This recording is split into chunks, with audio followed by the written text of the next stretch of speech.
चलिए अब मनुष्य के रेस्पिरेटरी ट्रैक्ट को डिटेल में देखते हैं। हवा से ऑक्सीजन नेजल कैविटी या ओरल कैविटी या दोनों से अंदर लिया जाता है। क्या नाक से सांस लेना बेहतर है? जी बिल्कुल। और ऐसा क्यों है? मुंह के विपरीत नाक उससे गुजरती हवा को फिल्टर, गीला और गर्म करता है। नाक में मौजूद बाल नेजल कैविटी से गुजरती हवा को फिल्टर करते हैं। नॉस्ट्रिल्स में मौजूद बाल में डस्ट पार्टिकल्स और कीटाणु फंस जाते हैं और नाक में सर्कुलेट होता ब्लड हवा को गर्म करता है और नॉस्ट्रिल्स में मौजूद म्यूकस से ये गीली की जाती है। तो याद रखिए कि मुंह की बजाय नाक से सांस लेना हमेशा बेहतर होता है। इन दोनों पॉइंट से ऑक्सीजन अंदर लेने के बाद ये फेरिंग्स तक पहुंच जाता है। हम नाक और मुंह से जो हवा या ऑक्सीजन अंदर लेते हैं वो फेरिंग्स तक पहुंचता है, जो इन कैविटीज के पीछे होता है। अगर आपको याद हो तो फेरिंग्स ईसोफेगस और लैरिंग्स में स्प्लिट हो जाता है। ईसोफेगस वो जगह है जहां खाना अंदर जाता है और लैरिंग्स वो जगह है जहां हवा अंदर जाती है।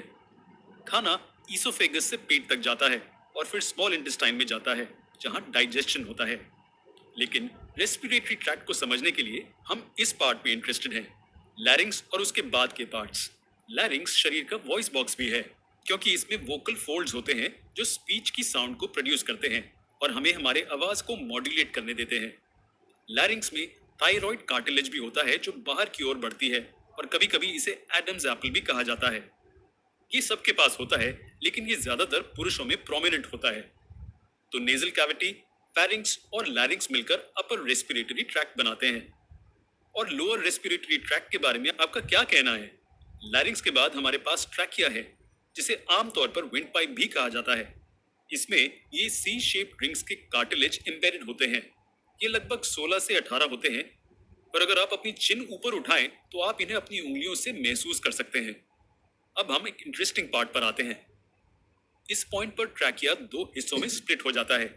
ये लंग्स के एंट्री पॉइंट्स हैं और इन्हें ब्रोंकाई कहा जाता है और हर एक को ब्रोंकस कहा जाता है। ओरल और नेजल कैविटी से हवा विंड पाइप में प्रवेश करती है और लंग्स तक ब्रोंकाई द्वारा पहुंचती है।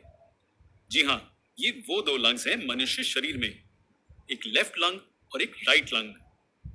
जिस ह्यूमन बॉडी के ये लंग्स हैं, उस ह्यूमन बॉडी के हिसाब से इन्हें लेबल करते हैं। जैसे कि इस ह्यूमन बॉडी जिसके ये लंग्स हैं, उसके हिसाब से ये लेफ्ट और ये राइट लंग कहलाया जा सकता है। हमारे लंग्स के बारे में ऐसा बहुत कुछ है जो हमें जानने की जरूरत है, लेकिन उसके लिए हम एक अलग वीडियो बनाएंगे। तो हवा लंग्स में कैसे जाती है? जैसे कि आप देख सकते हैं, ये ब्रोंकाई आगे चलकर छोटे ब्रोंक्यूल्स में स्प्लिट हो जाती है। ट्रैकिया दो ब्रोंकाई में स्प्लिट हो जाता है और हर एक ब्रोंकाई आगे छोटे ब्रोंक्यूल्स में स्प्लिट हो जाती है। इस स्ट्रक्चर को ब्रोंक्यूल ट्री भी कहा जाता है। इसे शाखाओं के साथ एक पेड़ के रूप में सोचिए, जिसे उल्टा कर दिया है। ट्रैकिया पेड़ की ट्रंक की तरह होती है और फिर ये ब्रोंक्यूल्स के रूप में बाहर निकलने लगते हैं। लेकिन ब्रोंक्यूल्स के अंत में क्या होता है? अगर हम इस रीजन में जूम करें तो हमें एयर सैक्स के छोटे गुच्छे दिखेंगे, जिन्हें एल्वियोलाई कहते हैं। जी हाँ, ये अंगूरों के गुच्छों जैसे दिखते हैं और इन्हें एल्वियोलाई कहा जाता है। एल्वियोलाई के बहुत करीब ब्लड कैपिलरीज होती हैं, जिनसे ब्लड बहता है। तो एल्वियोलाई से ऑक्सीजन ब्लड में भेजा जाता है, जो फिर दिल तक जाता है और फिर इसे पूरे शरीर में सर्कुलेट करता है। और उसी समय कार्बन डाइऑक्साइड, जो कि वेस्ट बाय प्रोडक्ट है, वो ब्लड के द्वारा एल्वियोलाई को ट्रांसफर किया जाता है। यहाँ गैसेस का आदान प्रदान होता है।